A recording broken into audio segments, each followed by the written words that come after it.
área!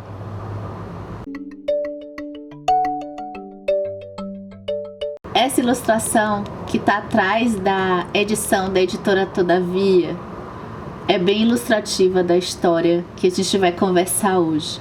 E tem uma frase do New York Times que diz uma fábula filosófica sobre vida e morte. Sobre os ossos dos mortos, realmente tem muita coisa filosófica para a gente pensar sobre vida e sobre morte. A história começa quando a Janine, que é uma senhora de cerca de mais ou menos 60 anos, ela vive nesse lugar, tipo uma mini cidade ou um vilarejo, e ela recebe a notícia de que tem um rapaz morto ali no local. Ela vai olhar e aí começa o nosso mistério, né? Ela vai observar que esse rapaz era um rapaz que tinha cometido alguns crimes com relação aos animais. Acho que eu começo daí a falar o melhor plot que eu achei dessa história da Olga Tokarczuk, é uma escritora polonesa, que consiste nisso. A escritora ela usa de um artifício que eu particularmente gosto muito, que é pegar um gênero literário e tratar de dramas e assuntos aqui do ponto de vista de assuntos bem nitidamente panfletários, que tem a ver com o meio ambiente e algumas questões sociais também. Então esse mistério da morte dessa primeira pessoa, que vai culminar também de ter outros casos estranhos de mortes, vão acontecer nesse vilarejo. E a gente tem esse mistério, só que ele é meio usado como pano de fundo para um desenvolvimento de uma história que quer falar muito mais, que quer falar sobre proteção ambiental, sobre direito dos animais, sobre feminismo, sobre crenças e sobre loucura, dentre outros assuntos.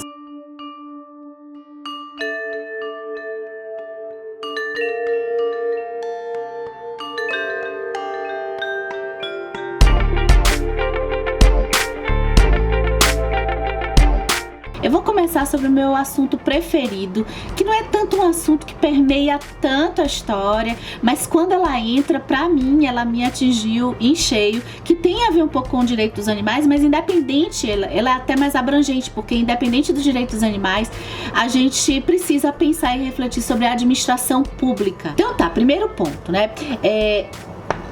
Quem ou quem que defende os crimes cometidos com animais? A polícia defende os animais?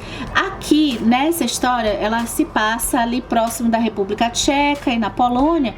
Pelo que eu pude entender, a gente não tem muito a questão que eu acho que tem aqui no Brasil, que é a polícia ambiental. Então, quando acontece tanto o crime de seres humanos quanto o crime de animais, deveria ser, pelo que foi colocado aqui, me parece que deveria ser ambos solucionados pela polícia local. A administração pública entra aí em alguns aspectos, assim, tanto para os crimes humanos, apesar de ter uma relevância muito maior do que a denúncia de crime de animais, porque a Janine, a nossa senhorinha aqui, ela já pratica a denúncia de crimes, assim, ela é contra os crimes contra os animais, né? Ela defende os animais ali, a preservação daquela região, desses seres, e ela não é ouvida.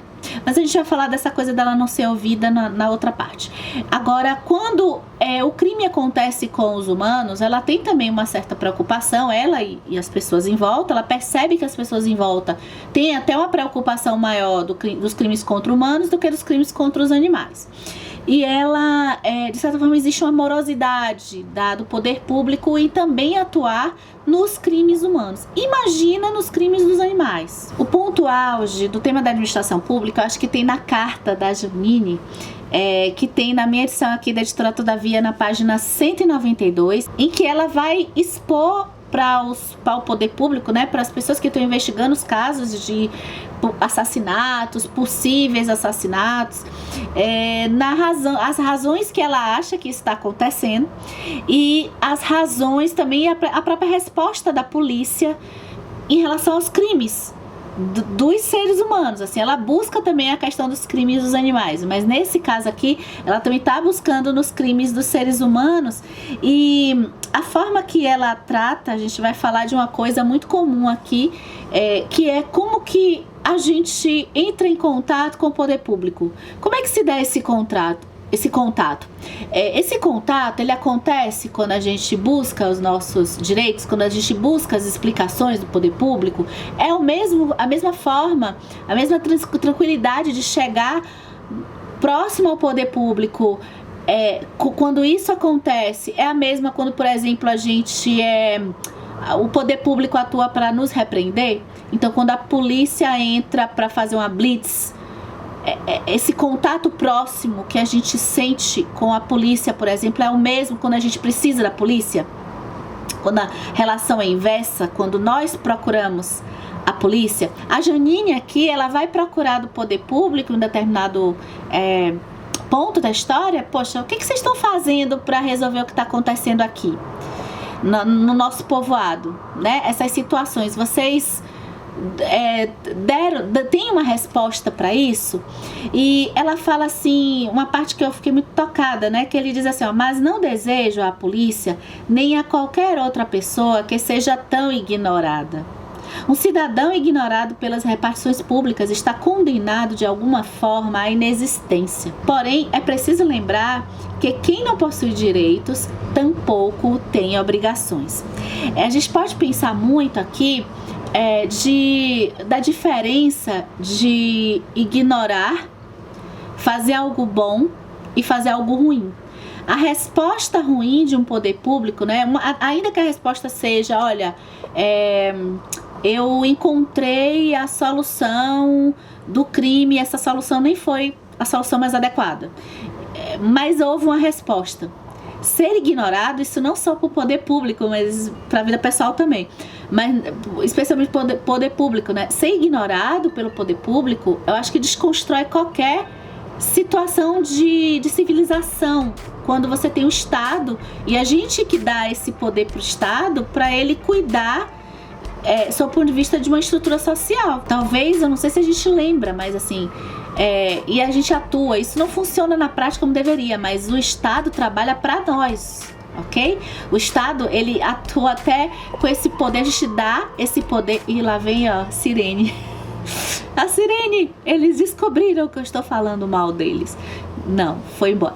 Então, assim, a gente, de certa forma, dá esse poder, deixa ele atuar com todo esse poder que ele tem, para que ele faça o mínimo, assim, dê o retorno à população com as informações que ele precisa dar.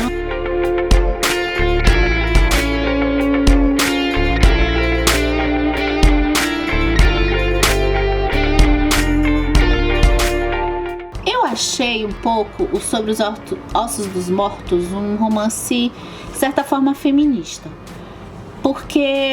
Mas eu não sei se isso vai depender da interpretação de cada leitor.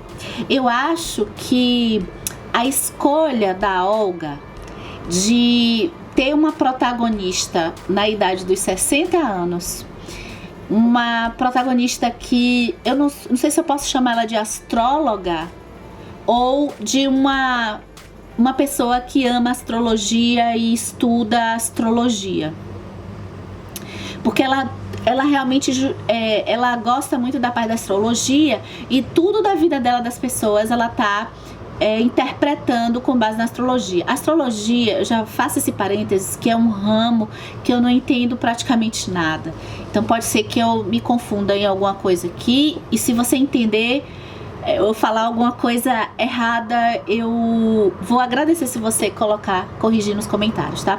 Mas o que eu entendo, assim, que as explicações que ela coloca para tudo que está acontecendo, ainda dentro da coisa da natureza, passa tudo por astrologia. Tem muitas partes que ela vai ficar explicando fenômenos da astrologia, e pra mim eu tive até dificuldade, porque eu fui aprender um pouco, mas é um pouco sem sentido, porque como eu não tenho tanto conhecimento, eu acho que eu não pude aproveitar tanto essas partes quanto outras pessoas que já têm um pouco mais de conhecimento da astrologia. Isso coloca mais um ponto de uma mulher com uma certa idade, e uma mulher que fundamenta as suas proposições e as suas ideias passando pela astrologia. Cria um sentimento de descrença. Então, a Janine, ela não é levada a sério nas ideias e como que ela está percebendo os fenômenos que estão acontecendo ali naquele povoado. Os homens, especialmente os homens aqui, aliás, fora Janine, eu não tô aqui me lembrando de muitas mulheres, de mais mulheres, mas assim, os homens que ela vai lidar, o vizinho, os policiais, esses homens, eles não levam ela a sério, tá? Em alguns momentos, os diálogos da Olga são colocados, eu não sei se de propósito, acredito que sim, com um pouco de humor. Só que eu acho que esse humor, eu me peguei dando aquela risadinha, assim, quando a Janine ia falando as argumentações dela.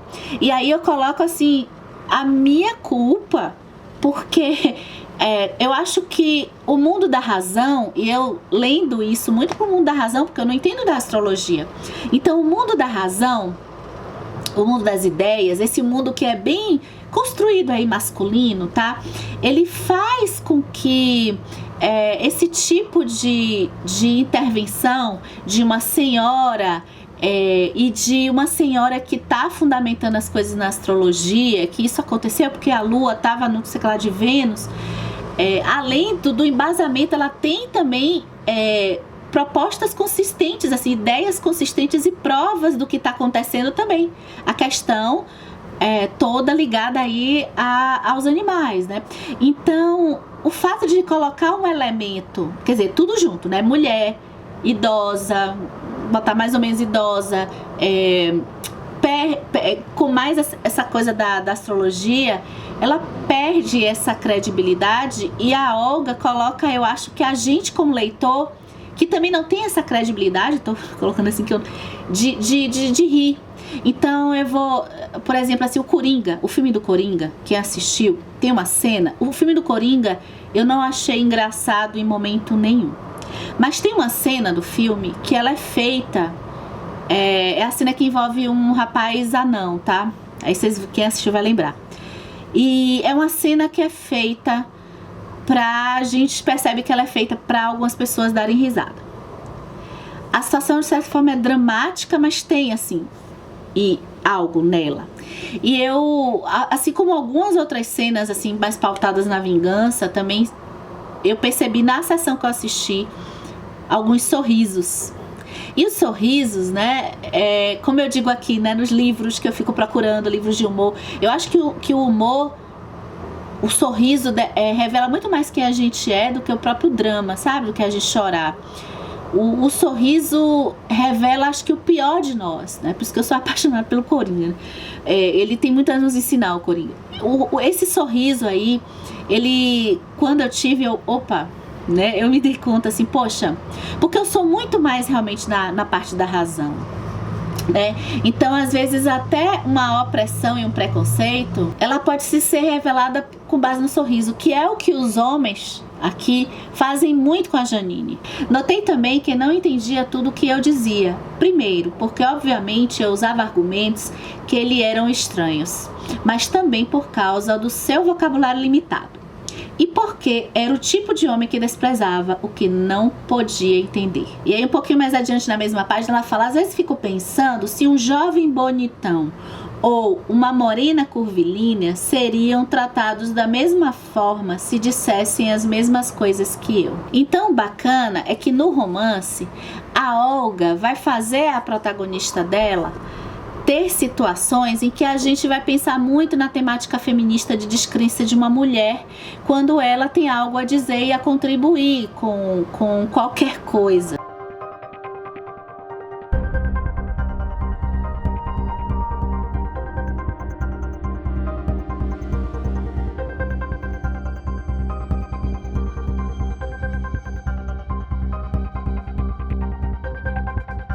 Agora tem uma coisa que eu não sei se vai ser uma análise mais particular,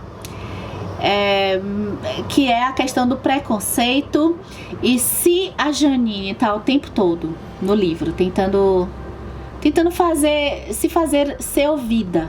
ela tem ideias e ela tá muito indignada, ela passa por um processo assim existencial muito intenso de não aceitar toda a destruição que o mundo e as pessoas estão cometendo com os recursos naturais.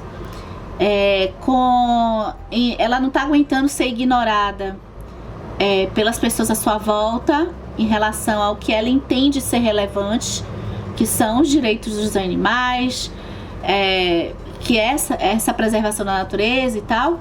Ao mesmo tempo que ela tem tudo isso, eu achei bacana o fato da autora ter escolhido tratar também, pelo menos no meu ponto de vista, a Janine é uma pessoa que ela carrega os preconceitos dela igualmente assim como os homens têm com ela. Então todo esse pano que a Janine fica, porque o mundo, porque os recursos, porque comer carne, porque os animais, todo esse discurso, é interessante como que ela, com a vida dela mesma, ou até talvez ela tenha feito isso de um jeito como reação a tudo que ela vivenciou. Ela me parece uma pessoa cansada, sabe? Ela foi para esse lugar, que era um lugar mais que ela mora, que é um lugar mais afastado, é como se ela estivesse cansada do próprio mundo, como se fosse um isolamento.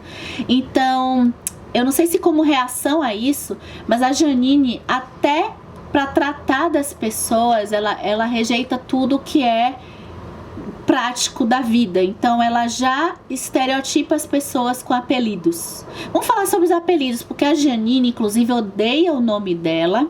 Ela não gosta de jeito nenhum do nome dela. Poucas vezes no livro a gente vai ver o nome Janine. E ela, ao mesmo tempo, também ela não absorve o nome das pessoas. Ela cria apelidos para as pessoas que ela conhece. E é nesse momento, assim, se você ainda não leu Sobre os Ossos dos Mortos, ou se você leu, e se você ainda não leu, eu queria que vocês prestassem atenção no momento que ela vai formando os apelidos das pessoas. O que se passa? Como é que ela forma esses apelidos? Ela forma esses apelidos de um preconceito e um julgamento assim, de estereótipo mesmo, de que ela faz quando ela conhece. Algumas vezes, né, quando ela vai montar o apelido, eu achava engraçado, né, porque a gente também montaria esse apelido que ela montou. Percebe? Então, quando ela conhece aquela pessoa que também sobre o ponto de vista dela, a gente vai ver essa pessoa como ela é gorda, ela é magra, ela é uma pessoa que não olha nos olhos, ela é uma pessoa que tá te ignorando, que é arrogante. Ela vai montando e daqui a pouco ela bota o apelido. Quando ela diz que alguns homens aqui, que os homens sofrem de autismo de testosterona, ela junta uma doença, né?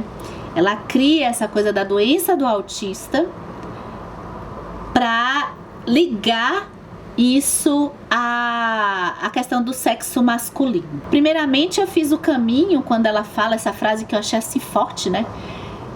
Sofre de autismo de testosterona. Eu fiquei pensando muito no caminho até do feminismo, que seria, olha, ela tá vendo como que ela não tá ela tá vendo que as pessoas não estão percebendo algo que é óbvio à sua volta.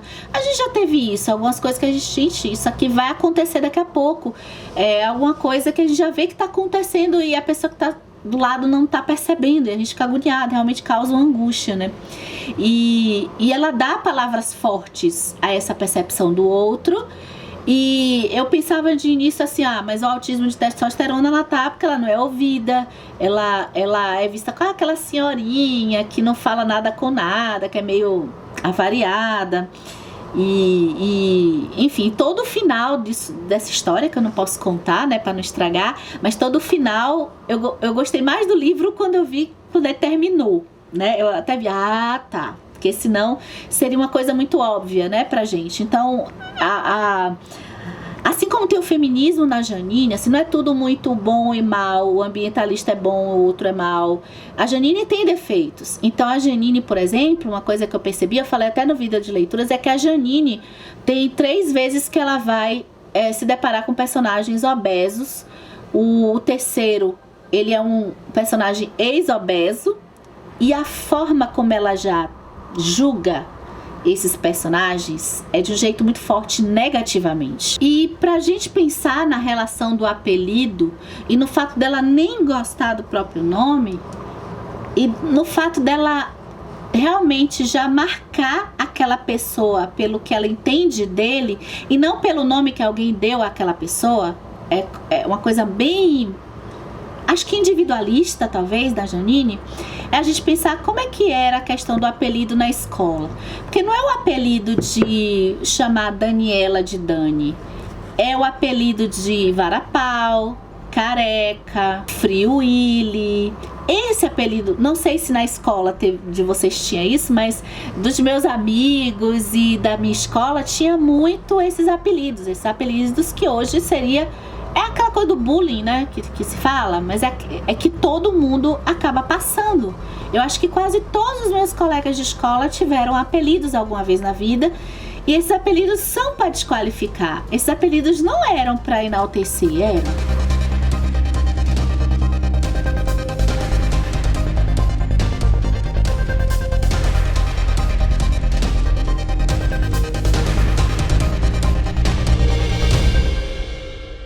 E para fechar, tem alguns aprendizados assim que eu gostei de ter lido aqui. A Janine, ela é uma vítima assim de um processo em que acho que tem muito a ver com o mito da caverna de Platão, tá?